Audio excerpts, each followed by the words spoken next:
көбүнчөсү ошо ушу деген кунфу аркылуу, кунфу деген сөз менен аркылуу билинип калган деп десем болот да. Анткени сиз билгендей жанагы Брюс Ли аркылуу ошо кунфу деген сөз ошо дүйнө жүзүнө тарап кеткен да.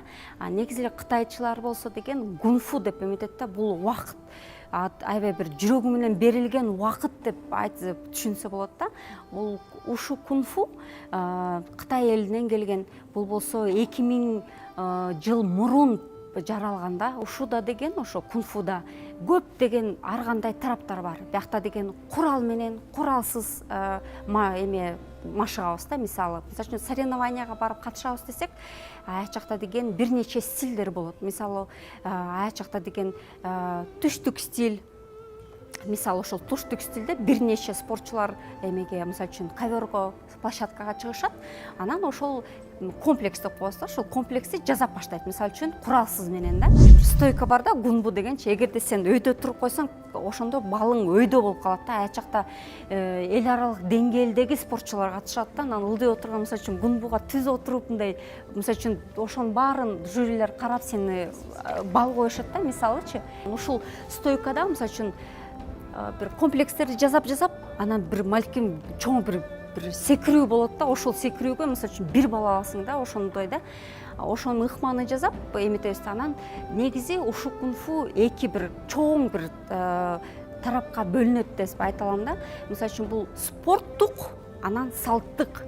Спортто деген көп мындай биринчи, экинчи орунга алды дегендей мааниси ушул да. Салттык ушу бойсо адам өмүр бою ошо өнүгүп өсүшү керек деген мааниси ушул да. Анан биз болсо мындай ошо биз көбүнчөсү ошо салттык ушубуз, но ар кандай соревнованияларга тигинисине да катышабыз.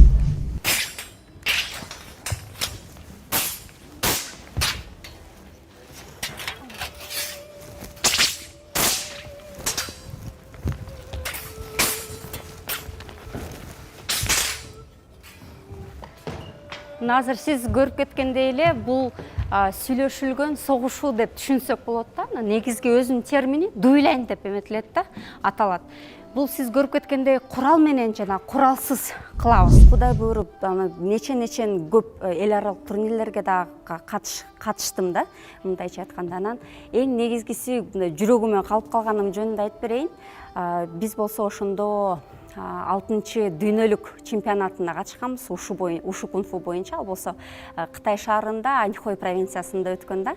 Анан аяк жакта 45 өлкөнүн арасында 3,5 миң адамдын ичинде чемпион болуу бул мага шок болгон да. Ага чейин барып эле биз медаль алды дегенде эметкен жок. Ада эле сиз билесиз, ошого ошончо тренировка кылышың керек. Анан биз ошого 20-40 болобу көп жолу ошол комплексти кылып даярданып дегендей. Анан мен ошо тууралуу айтып кетейин дегем.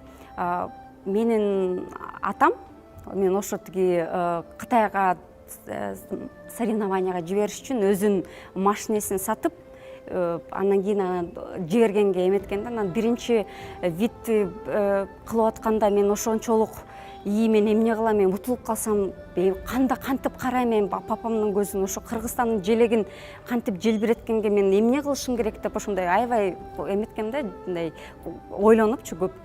Анан Кудайым буйруп выступлениямда ошо Кыргызстан элиме, Кыргызстан жериме өнүксүн, ошо менин тренерлериме, менин ата энеме арнап выступление кылдым да. Анан мен ошо судьяларды караган жокмун. Кантип жазат, кантип жасасам, кантип көп балл коёбу же колбойбу депчи.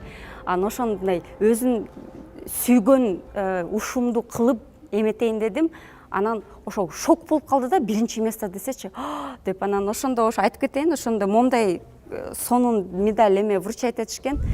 Да, бул тууралуу да айтып кетким келип атат. Москва жылдыздарында ошо да Кудайым буйруп ошо алтын медальга ээ болгонго да татыктуу болдук. Ошо жүрөгүмдө калган медальдар да.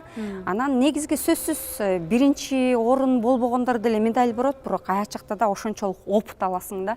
Башка спортсмендерди көрөсүң, көбүнчөсү ошо Гонконг, Малайзия, Макао дегендер, Вьетнам дегендер эң алдыңкылар болот да.